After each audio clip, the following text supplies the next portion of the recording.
Now we're on. and now we're live. And we're live. Yeah. I pushed the button, Kaylin, right as You pushed the button on me. I pushed the button on you.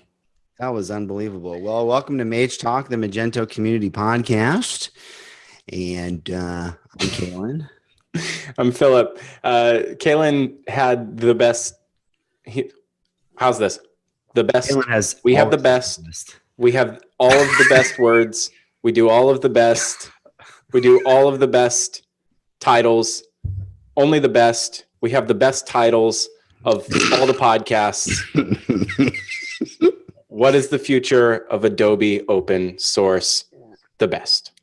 Question mark, question mark, question mark, question mark. Did you include question all mark, the question mark? Oh, wait. Question mark. Question mark. Question. 4 question marks. Yeah. Not 3. No, not 3. It's not the kind of show that this is. No, this is not a 3 question mark show. This is not a 3. This is a 4 question mark show. Is my Nike sign showing there? Because I want to make sure that. Yeah, look at that. You got to get that little Nike logo. They Here's an interesting tidbit. Yeah. No, with the Nike. I found this really interesting, and it's something that we're too busy to talk about on any other show that I do. But Nike just acquired, because, all these technology companies are being acquired strangely by consumer brands. So Dynamic Yield, which is like a personalization platform, was just acquired a few months ago by McDonald's of all companies. And Nike just acquired a company called Select, which a bunch of e-commerce merchants that we work with at Something Digital use for predictive analytics and for like inventory forecasting and that sort of thing. Right. Nike just acquired it. All of a good portion of their competition, including like Puma and Aldo, and some of their retail partners like Nordstrom or Neiman Marcus or I don't know, some other companies, they use Select. So it's like, is anyone except for me concerned about, Nike just going and buying a technology partner that has competitive information? Like, who owns that information now? That's scary, I think. Nike owns that information. Nike owns that information. Yeah. So, a company like Puma is probably like, I guess we're looking for a new information, BI predictive analytics platform now. So, yeah, all these companies are getting acquired. Everything is, that's a fundamental side effect of consolidation just in general, right? I think that's always a problem. You end up doing business with your competitors indirectly. Or directly. Or directly. Or totally directly. Well, it's still indirect. It's indirectly direct. Wait, no. This is the way you do it. Is it direct? Question mark. That's question mark. Question mark. Yeah. 4 question marks. No, people. But it's indirect. It's indirect because, because if you're a Puma, you're doing business with Select, which by the way is a very, very generic name. It's with a C, Kaylin. If I told you that it starts with a C. Oh, that explains it. Does that change your mind? I was like, see, I'm sharp. Not much gets past me. I was pretty sure that just the word select. Yeah. Couldn't be. How are you at spelling bees? That's like, you can't trademark that word. You can't. You can't. The word select. Little known fact, my best friend growing up in 3rd grade was excellent at spelling bees. Yeah. Was his name Select? No, his name was not Select because nobody would name with a C. It's Select with a C. Uh-huh. No. Hi, what's your name? Select. What? No, with a C. With a C. Oh, yeah. I thought Select was a girl's name. No, his name's Eddie. And he was really good. I was okay. I was like a B+ spelling bees. Yeah. But he was amazing. That's fantastic.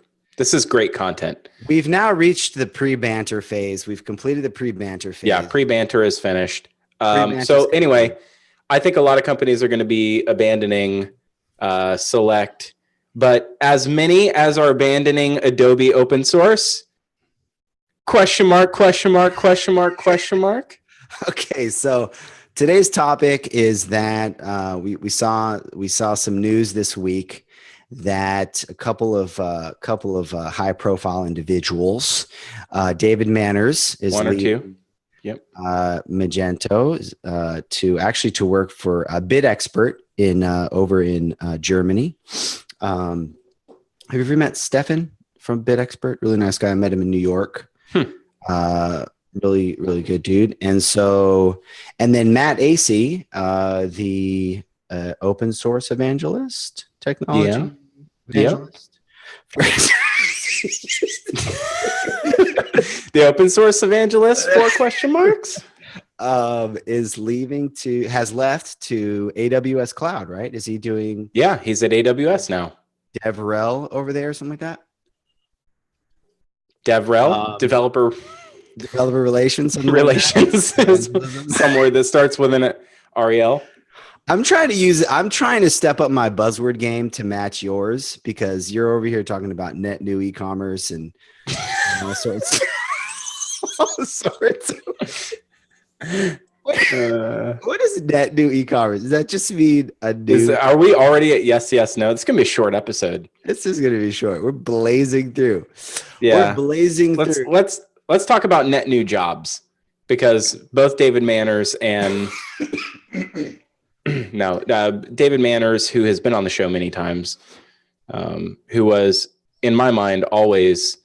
I will always remember David as the proprietor, the founder, and host of the Mahe and Gahe podcast, Mage Engage. And I believe that I have the ability. A lot of people have superpowers, Kalen. By the way, Commerce Party is there. They're back on. They're off to the races. Yeah. Your superpower is so strong that anyway, I'm not going to get into some of the specifics. Yeah, no, some people, their superpower is, I don't know, bending things with their mind. Some superpowers are, I have magnetic abilities, or I can shoot lasers from my eyes. I have the unique gift of being able to resurrect dead podcasts with my words, Kalen. Yeah.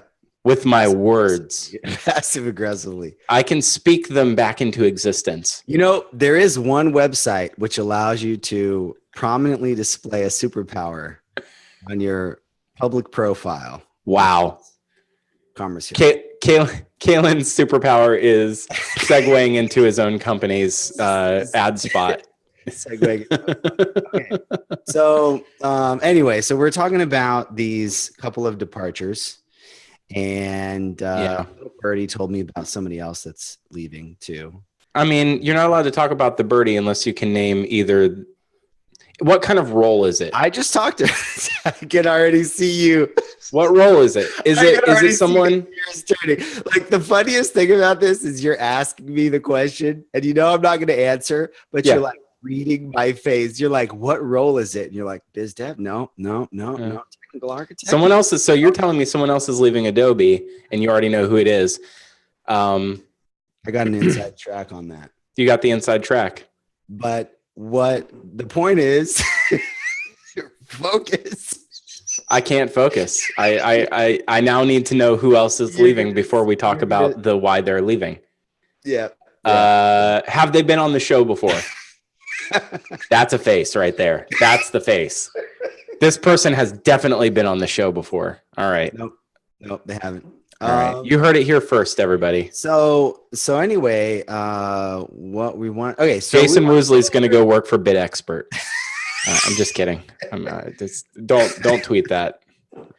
Joseph Leedy's in the chat. What's up, Joseph? Hey, what's up, Joseph? And Richard Baek. What up? Shouts out. Shout out. I'm learning how to be a live streamer from you. I've learned all of my YouTuber skills from you. Well, that's good. Yeah. I'm very happy about that. All right. So here's the deal. We are tracking a dramatic uptick in people leaving Magento. Um, that's 2 people so far that we know of.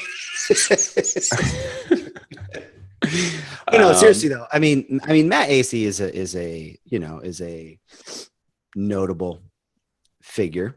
Yeah, it's a notable departure. I think David Manners is a notable departure because he was a very public-facing person in the world of Magento community engineering. Yeah, absolutely.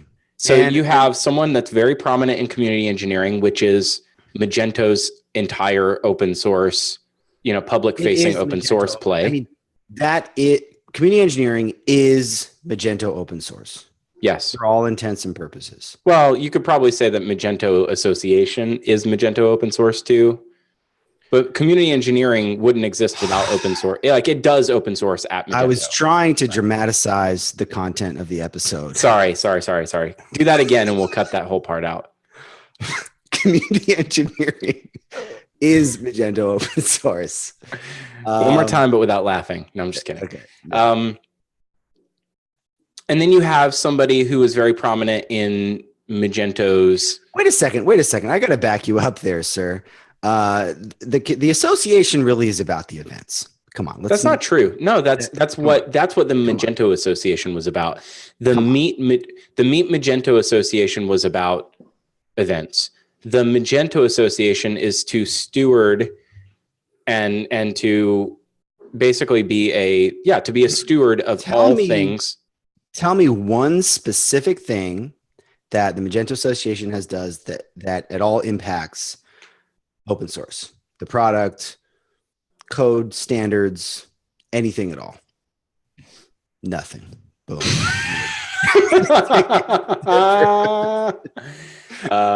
Let's go read what the Magento Association says on their website, okay? Basically, I'm kind of just messing around. I mean, I understand that there's a component of that. But, yeah. So the idea is, let's read it. It's not about, so it basically says it's dedicated to fostering and supporting technology projects, community events, training and education, and online collaboration. So events is part of it, but it's not the only part of it.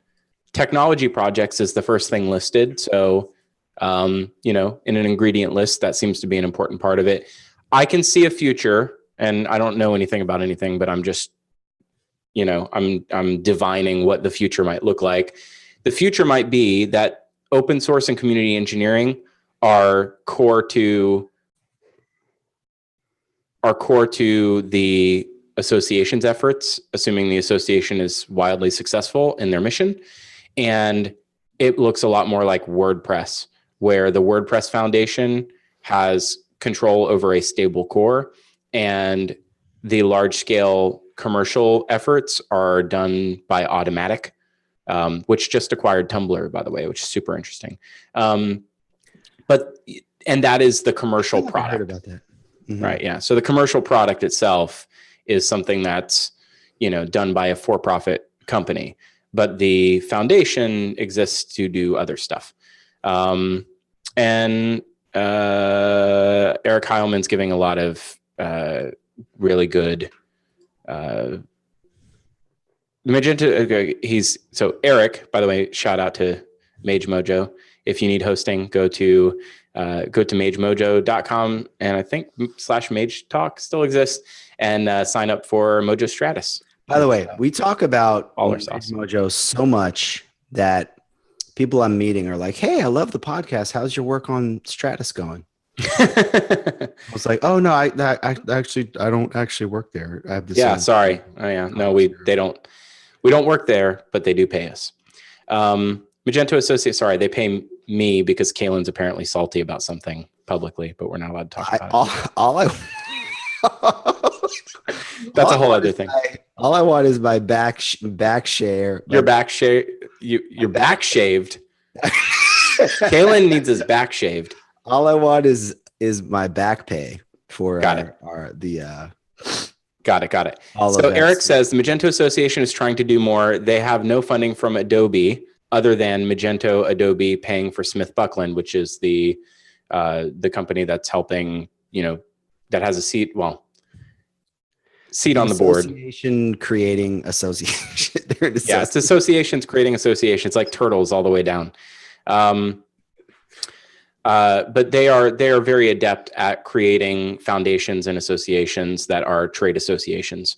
And they need to make money, and that's will probably be through Meet Magento events.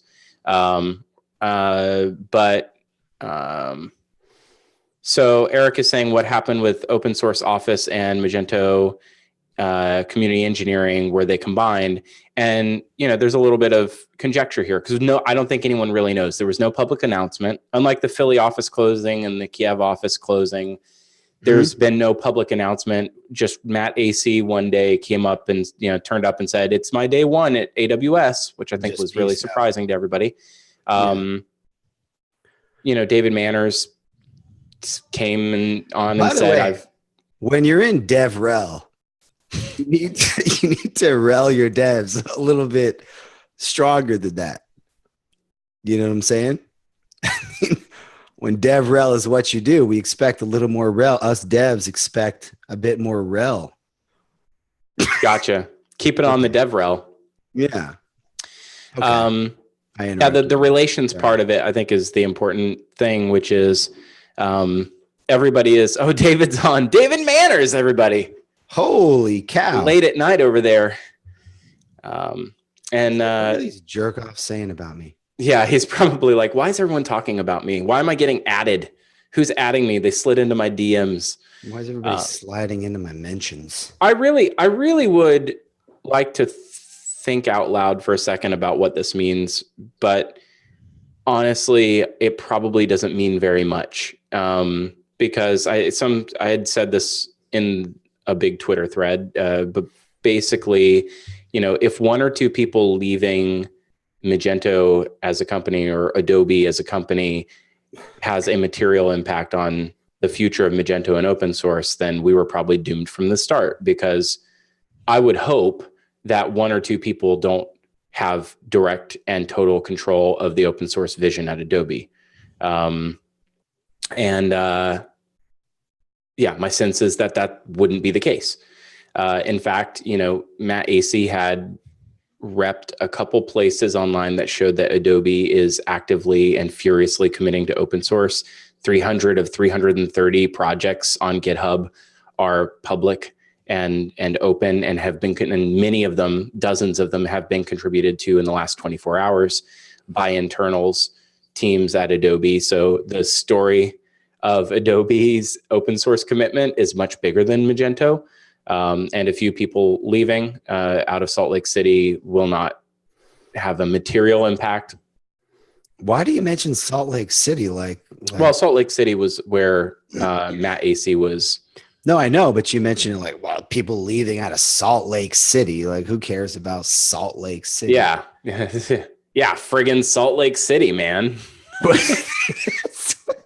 No, but that's a fair point. Their commitment to open source is obviously much larger than any individual or couple of individuals, and was a strategic part of a massive acquisition, $1 billion plus acquisition.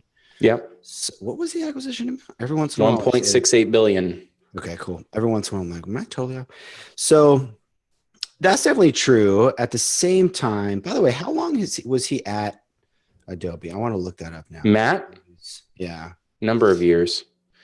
Eric Heilman says, I agree.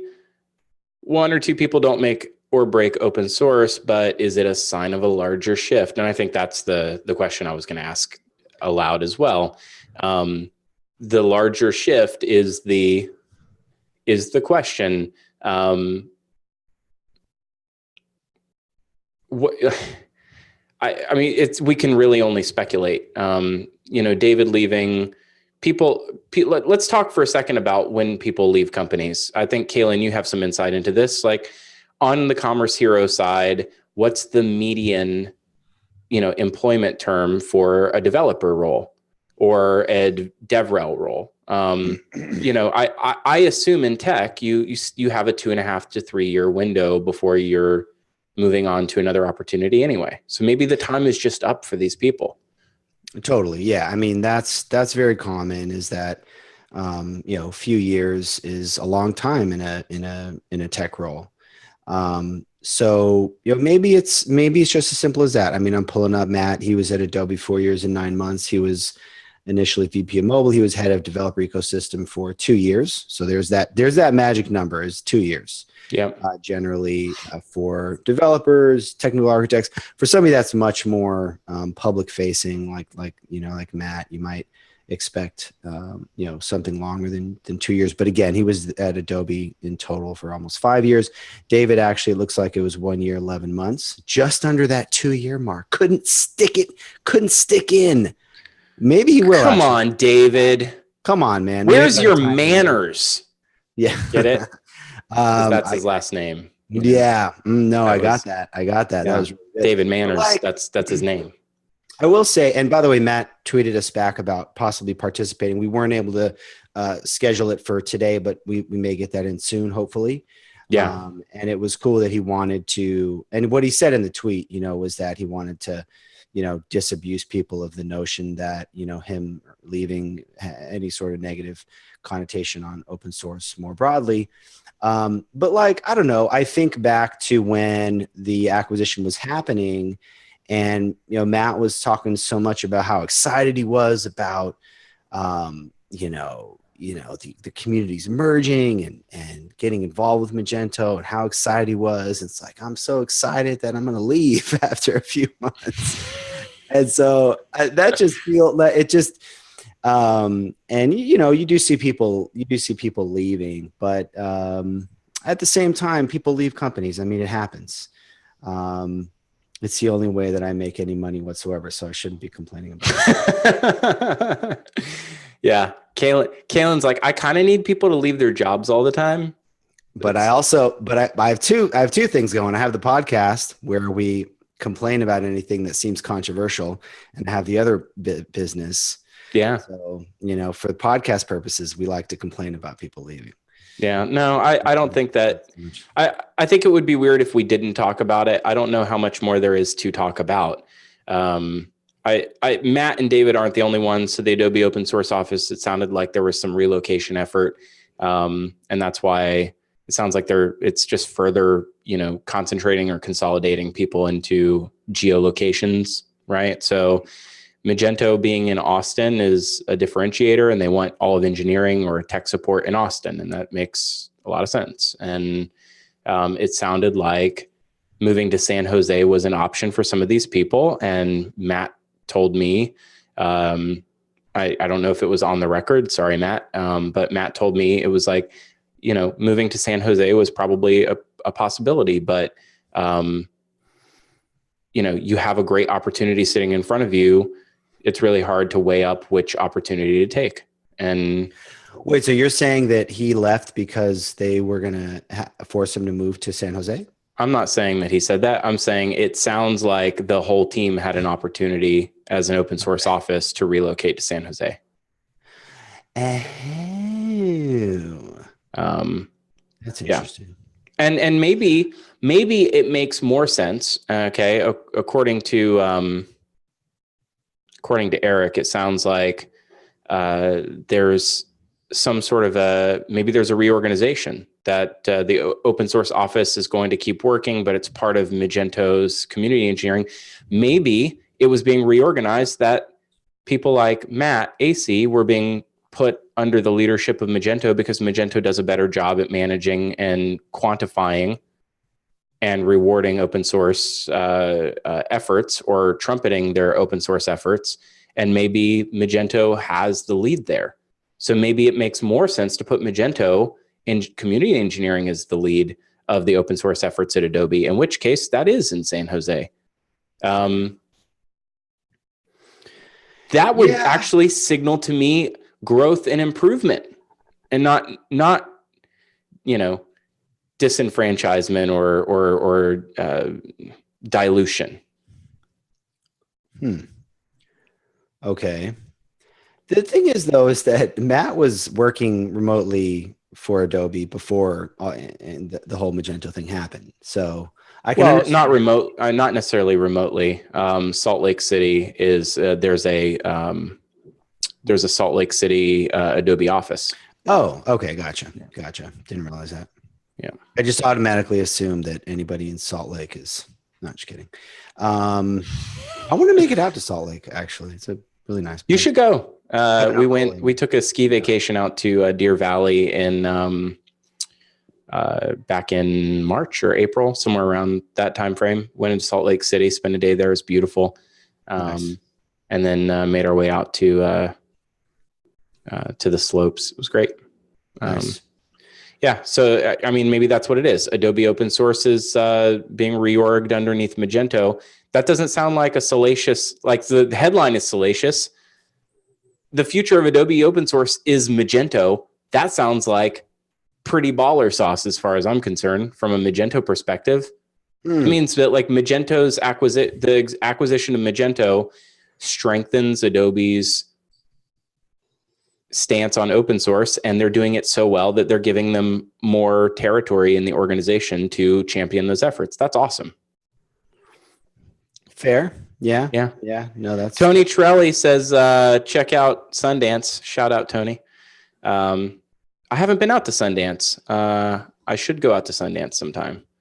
They say that like it ruins the city is like overrun. yeah. I could imagine. Yeah. Yeah. I mean, last thing I'll say here, as I'm Freaking love Park City though.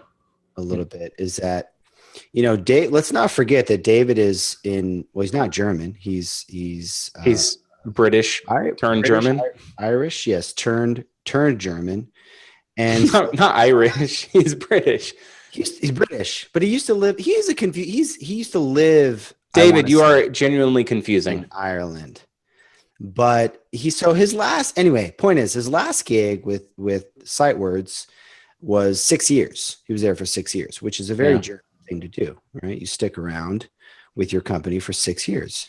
How long is too long to stay at a company? Let's ask that question. Let me go see how long you've been at Something Digital. 7 years and 6 months, 9 months. David's never lived in Ireland. Where did I get that from, David? David, I knew David wasn't from Ireland. What the heck is wrong with you, Kalen? Are we going to pull him onto this episode on the fly so he can correct the record? I don't know. David is probably under some sort of PR clearance rule still until he's actually gone. That's true. Anyways, so from 6 years down to a year and 11 months is a bit of a drop, I will say. And, you know, I mean, there was a lot of like David had always been about building community, and then moving to the Magento side, he was able to get more directly involved with a lot of that stuff. So, but a year and 11 months ago, Magento was a much smaller company on its own as a startup operating under private equity. See, this is the point, though. This is the point. Is that what he didn't start that job thinking he was going to work for a multinational, you know, software giant who has an enterprise software division they're trying to build, you know. Exactly. Right. But the point is, so what you're saying, another way of saying that is that Magento is no longer, you know, Magento has been absorbed into this bigger company, and people who previously, like when I saw him go to Magento, to me, that was like, wow, they really get who the people are in this community that care about it. And they're not just giving him shout outs in GitHub mentions. They're giving them jobs, and they're giving them leadership. And it's real GitHub stars and not paid for GitHub stars like some people in open source who shall be unnamed. I said good day, sir. So people like him, people like, you know, obviously Sherry, Ben, and others that are slipping my mind. I was like, wow, like they really know, like they really are getting the community. And then now I'm seeing those same people are like leaving, and we don't know the reasons why. We're just making stuff up for entertainment purposes, right? Like, I mean, that's literally what we do. Like that's literally our only job. Our mission statement at Magetalk is we are dedicated to the pursuit of making things up for entertainment purposes. But I would assume that that's got to be part of it. It's like, well, the company's different. Also, they've been, like you said, they've been consolidating a lot of offices. So that's another thing I thought was really smart about when they hired David. That was a remote hire. There were lots and lots of these remote hires that I was seeing Yeah. happening from the community, from these real veterans that really knew and loved Magento community. And they were hiring remote, and I was like, wow, this is really smart. And maybe the office consolidation is part of what's happening here as well. They might have said, hey, you got to move to Barcelona or one of these hubs. And so, people that it made sense for couple, a year and 11 months back, all of a sudden, hey, this company this role doesn't make sense anymore. So, I mean, I think that's not a good thing overall. And, maybe this is really all about office consolidation. I mean, maybe it's as simple as that. Maybe it doesn't have to do with the company culture changing. There's a lot of change that's taken place due just purely to consolidation of locations. Yeah, I agree with that. I will double down. I would put my money on the fact that Magento gives Adobe a competitive advantage in open source with quantifiable code contributions that build community and discrete number of people that are contributing and activating more and more people every month and rewarding that activity and scoring that activity and trying to grow that by doing things like hackathons and meetups and, doing the things that they do, and they do it very well. So that, and I've heard rumblings in the past that Magento Masters needs to be quantified the same way. That if you're going to have multiple programs that reward people for what is considered like positive community contribution, Masters and community engineering are scored differently. And they're kind of run differently. And one person might make the argument that having spotlight programs, that, maybe you should have a singular spotlight program that encompasses, both and is quantified similarly. So, I've heard all of that I've heard that commentary for many years now. You can see these, Masters Awards behind me. I've heard the public and the private side of it. My sense is that Adobe probably recognized that there's a tremendous amount of value to be had in applying that. How you have those masters? That's pretty slick. How you have those masters? Like, hey, you just pulled that out. That was nice. Yeah, thanks. You can see my Masters Awards behind me. Yeah. You see this coffee cup? I got the Masters Award. Sorry. Oh, yeah. So I would put money on the fact that this is a boon for Adobe, or a boon for Magento to exercise its muscle to say, we're doing it better than any other org in Adobe. It's the reason you acquired us. Let us do what we do for other parts of the organization. And they're shifting and giving control to Magento across other projects. I'm hoping that's where this goes. That's what I would hope. That's a great take on it. I think that, the one thing, though, that they're not allowing Magento to do that they definitely were doing is these remote hires, because they really started to make several remote hires. There's also thinking of dude in the Netherlands, Ray, that became a solutions architect. There's several. I want to say 5 or 6 or 7 hires that I remember seeing that were remote. And I remember thinking that that was a strategic decision that was being made. And that's definitely that seems to be being reversed. That, hey, listen, maybe you're right. Maybe it's, hey, you guys are doing a great job. One rule, you got to be within these specific offices, right? Like, whatever you want to do, go for it, but you got to be within these offices, period. End of story. It seems to me that that's kind of the vibe. And I don't know, man. I mean, I think hiring remote is a huge competitive advantage. I mean, you talk about Automatic, that's a distributed company. You talk about, you guys hire remotely. We've talked about that. Imagine if you guys didn't have Brian Lang out on the West Coast or yourself down in Florida, right? That would be a huge issue. So I don't know. I always think a lot about remote hiring and stuff like that. And I think Yeah. you see reversals of that, right? Like Yahoo, was it Yahoo that reversed that recently? And, Adobe has a way that they do things, obviously works very well for them. Yahoo, that thriving digital content brand that everybody knows and loves. Yeah. Yeah. That forward thinking company that lost, hundreds of millions of account access in one of the biggest hacks in history. That company? Is that the one you're talking about? Well, I'm saying they reversed their policy on remote hiring. Right. What's her name? Yeah. Miranda, Yeah. They're going backwards. Yeah. They're going backwards. Yeah. That's what I'm saying. The other thing that I'm curious about, now that I'm thinking about it, is that because Adobe Creative and Adobe Marketing are sort of two different companies, fair to say, two very different business units within the company. I wonder if Creative does remote hires. I wonder if Adobe Creative does. I'm just wondering. Yeah, I don't know.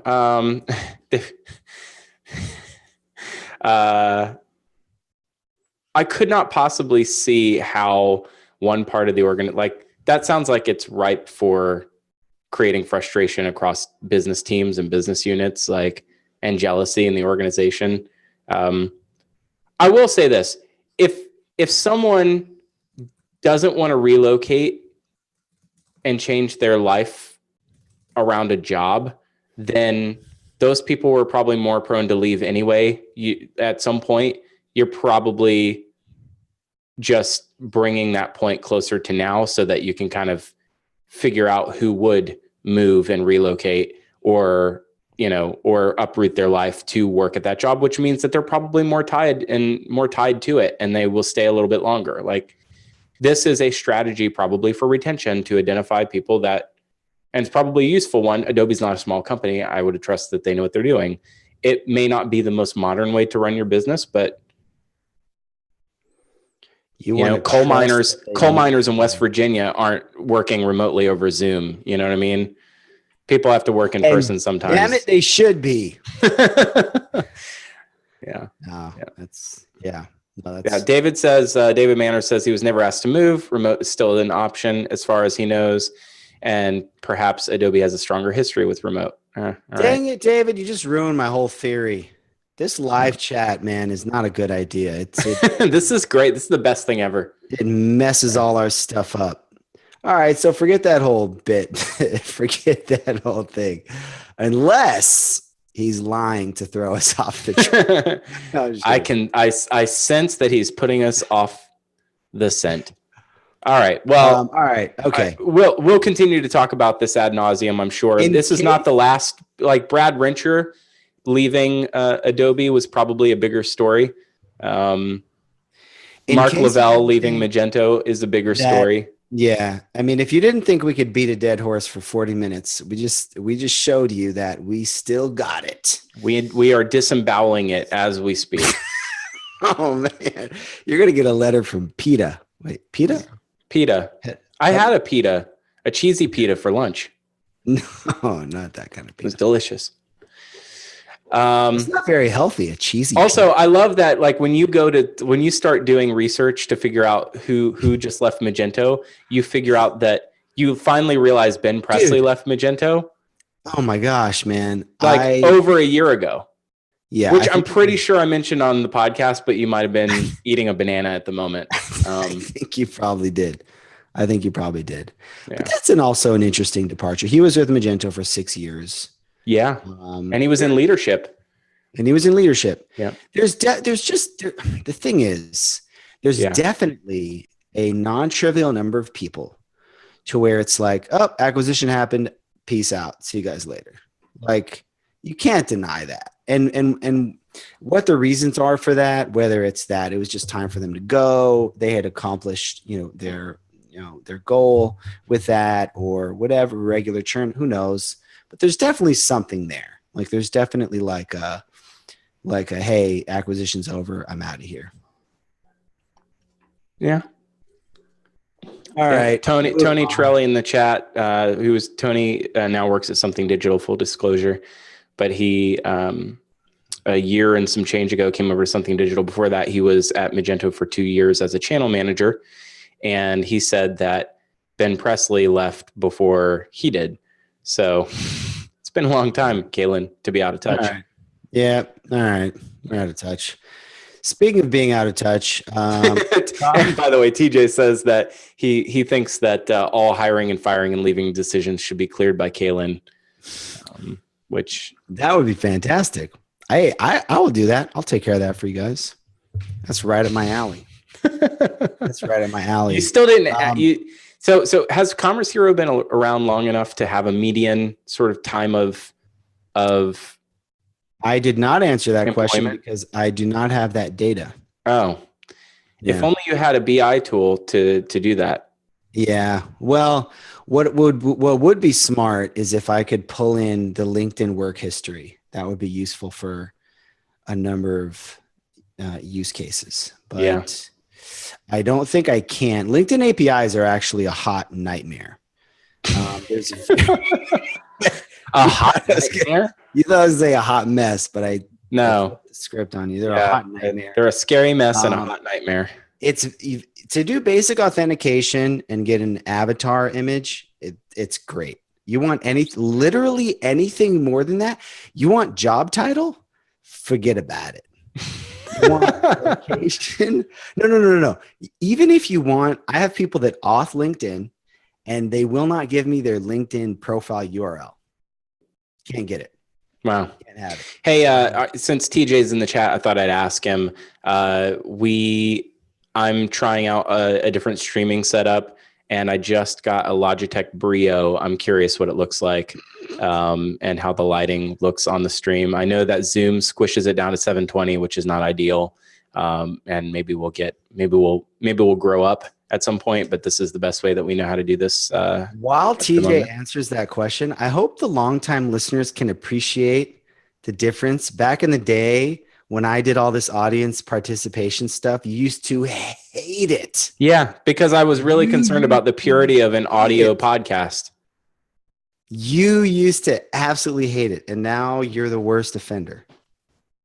Because I know why too. It's because you're like, Magetalk, whatever. I don't really care about I got people commerce. I got That's true. top 5 retail brands on my podcast. Yeah. Yeah. I see how it is. We just announced we relaunched our subscriber email and Future Commerce today. We just announced that we're shifting to be more brand focused and that we're scaling out to market research. And we have 2 open positions that we're hiring for. So looking to hire a new marketing assistant and a research intern. So we're getting deep into market research and analysis. So a lot of cool stuff happening over there. That's really cool, man. That's really smart. I remember this AI podcast I used to listen to had a similar thing where they did market research as a service. And I mean, you think about what better business model to pair with podcasting. It's wicked smart.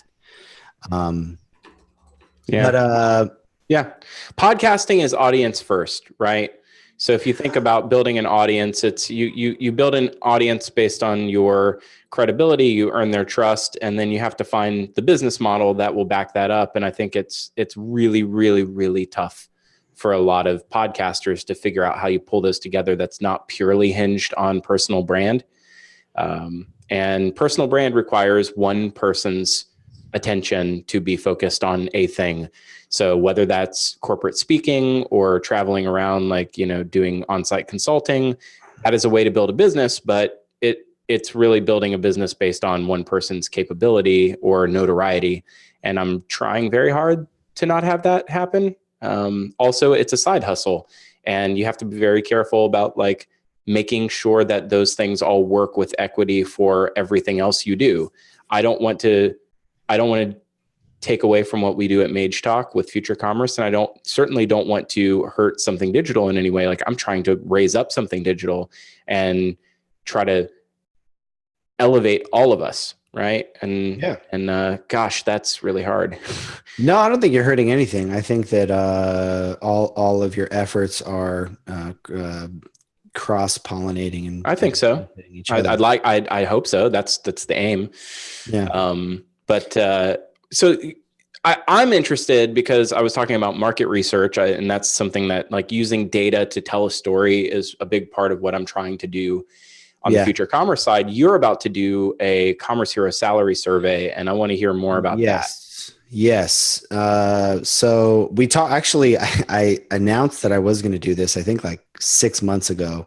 And then there was a lot of interest. There's always been a lot of interest in a salary survey. People are always curious about that.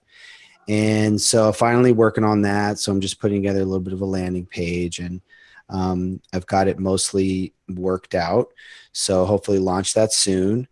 The tricky thing is going to be how, whether people are comfortable with, sharing that data, and like if they put in fake, because a lot of times people just put in fake data to get through forms. And then of course that'll mess up all my data. Yeah. So I'll have to be careful about that. And the way it's going to work is you just do a LinkedIn auth and then you put your salary in, because that just seemed like the most straightforward way to do it. Of course, the downside is that people would have to be comfortable sharing that, knowing that it's tied to their account, even though we wouldn't share that and keep it private. But I think a lot of surveys are just anonymous. You just fill out some anonymous form and it gets aggregated, which I don't know, man. That seems kind of like nonsense to me. Like, how do you know those? You know what I mean? So I don't know. It's entirely likely people will be like, I'm not filling that out, but we'll see. What about you? Would you fill that out if you weren't my friend? I'd fill it out if it was anonymous, and I absolutely would not fill it out if I had to tell you who I am. Dang it. Yeah. Yeah. Sorry, man. I might need to rethink it. Yeah. Getting something in return is kind of an important thing, right? Like what does the respondent get in return? Is it like a chance to win something, or? Well, you're gonna get a chance to win a brand new car. No, I'm just kidding. But what I nothing, no laugh. I heard that. I heard that, and I was like, not I even could like, use a car. That'd be great. Brendan like, Falkowski was just talking about him needing a new car and wanted to know what kind of car to get. All he has to do is tell you how much he makes every year, and he could have a car. absolutely. You know? Hard to know how much he makes though. Okay, so what was I going to say? Yeah. So what the heck were you just talking about? Anonymous? Yeah. Out anonymously. Let's ask the chat. Let's ask the live chat. Would you? Yeah. Would you chat. answer a salary survey if you had to provide? If it was de-anonymized, like you had the survey knew who you were. Yes. And so then we'll see what they say. Here's what I want to do to incentivize is that maybe if you don't auth, then you can see some aggregate numbers. And then if you do auth, then you can see, breakdown by job role and by city and more breakdown and stuff like that. So, oh, I see. So the results of the survey will be published in a way that is sort of segmented. The deeper the data is based on your ability to, like, the more is tied to how much transparency you had in disclosing your own information. Yeah, exactly. Okay. Interesting. Are you using method and mode to do that? No, what is that? Oh, method and mode. That's Rachel Swanson, who Darren Ortzman. Right. Yeah. No. Bespoke insights for brand growth. Yeah. No, I know method and mode. Yeah. That's I'll hook you up. That's a really interesting. Yeah. You should talk to Rachel. Their mission is to help entrepreneurs realize the full potential of their brand through consumer insights, market research, intelligent analytics. No, I definitely do that. By the way, like, the website, I was trying to make a joke. I just Googled the website and was reading off the website. No, I understood. Okay. If you are an agency and you're listening to this or you're watching on the live stream, I think it's super important for you to be asking your customers what they think of you. And NPS is the beginning of that. I think it's also super important for you to understand what they think they need from you, because everybody has a little bit of a different take on what they need from you. And the way that you ask those questions, you can get additional insights by the way you ask it to try to figure out where you're helping or hurting. And so from an agency perspective, that's how I do it. And if you are a merchant or consumer brand of some kind, like you should be asking your customers all the time how you're doing. And you should be asking them what the how you fare against competition. And so market research and audience and survey and NPS and those things are all part and parcel of getting better. Otherwise, if you never ask, they'll never tell you. Would you participate in a salary survey? Like, have you ever participated in a salary survey? Yes. How did it work? Did you get an email or something, or? Yes. And then you were just like, I want to participate anonymously because I want to give them make this survey as good as possible. I don't think I've ever done it before. I'm like, why? I'm not going to fill out your survey, pal. I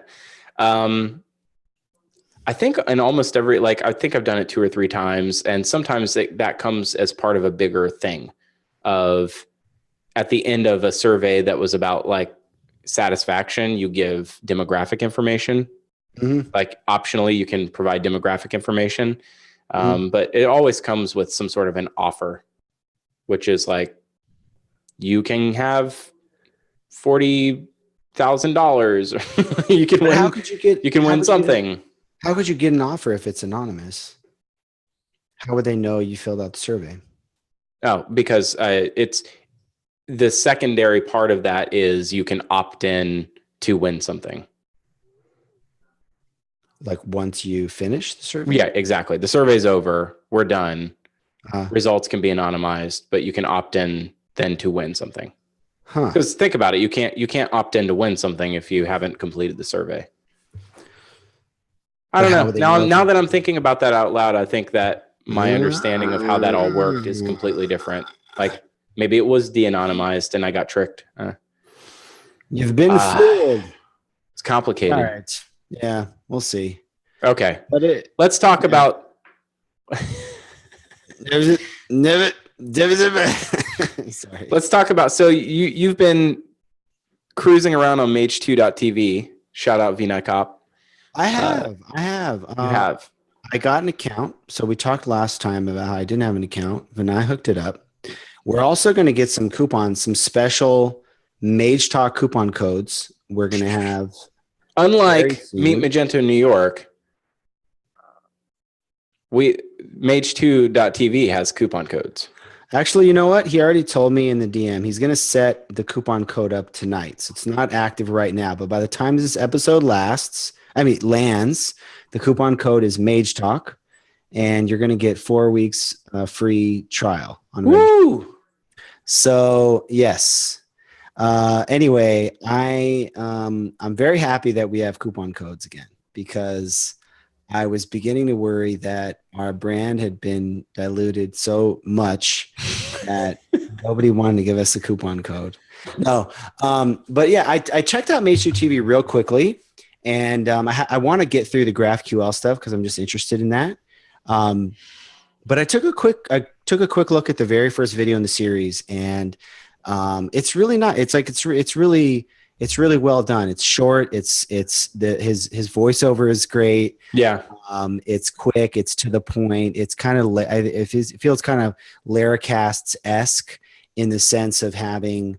I'll have to get into more videos, but in the sense of having the right amount of detail, the right pacing, and things like that. So I was just looking at that, and I think we were talking last week about how the community, the Magento community, has all kind of grown up and has, we've all kind of grown and evolved together. And I was thinking about Vinay in particular in Mage2.tv, and I was like, man, that's so awesome that, Vinay's been around forever. He's done training. He's been developed community. He's been a part of developing community, and it's so cool that now he's got a subscription product that is off the ground and is doing well, and is adding a ton of value to the Magento community. So I was just like, man, that's really cool. And like Vinay, like nobody deserves it more than Vinay to Yeah. have that Yeah. success with a really solid subscription product. And it's funny. Even the branding, like remember at first, like the branding of Mage 2 TV, we're like, this is a little silly, Yeah. But No, no, it was like 80s. I loved it yeah, actually. as Yeah. really because we were making fun of it for sure. But No, I think you were making fun of it. I don't know about that. But as I was going in and going through the login flow and all that kind of stuff, and just different things like browsing by tag and view, seeing which videos you've watched already, progress indicators, that kind of stuff. There's even autoplay. There's like autoplay and different features and stuff like that. I was like, dude, like this is really cool. Yeah, it's a little bit of a non-standard like brand and look and feel, but I like that. I think that's cool. Like I think it's cool that as an independent maker, you can just create something that has its own like vibe to it, and it maybe doesn't look like every other modern SaaS platform out there. But like it's awesome, man. Like so. Anyway, I was just super we gave away last year 4 Mage 2 TV accounts. And I got to play with it a bunch. I watched some content there and I'm super impressed. I wish I had more of a reason to use the content myself these days, but I'm solving different problems. Yeah, I mean, I feel the same way, but I do want to get through some of that stuff. And also for me, since I'm a little disconnected from the code base, it's cool to have something that I can get into and like really quickly get in and get my head wrapped a little bit around the M2 code base. Yeah.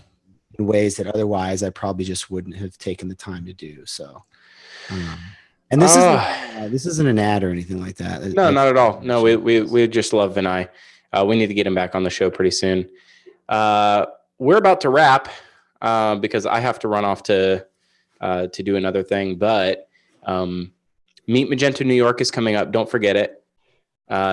They have later bird pricing available, and you can find out more about that at meetmagento.nyc, I believe. And that's coming up real soon. We're just a couple weeks away in September. So September 5th through 6th in New York City. And there's Magex in Austin, September 12th and 13th. I think they added the dates to the actual logo image. Yeah, look at that. We have the power, Kalen, to speak these things right into existence. I'm going to be doing organizing another hike for Magex, probably the Wednesday before it starts. So we're figuring out dates. Miguel Balparda might be doing some barbecue, which is going to be nice, absolutely epic. Some Argentinian barbecue. That's what I'm talking about. Yeah, buddy. So I have to deuces. So, which is not a poop joke. I have to peace out. We'll see you guys over now. Yeah, thanks for turning up. Thanks to everybody in the live chat, and we'll see you next time. Smash that bell, smash the thumbs up, like and subscribe everywhere where podcasts are found. Give us a 5-star. Adios. Magetalk out.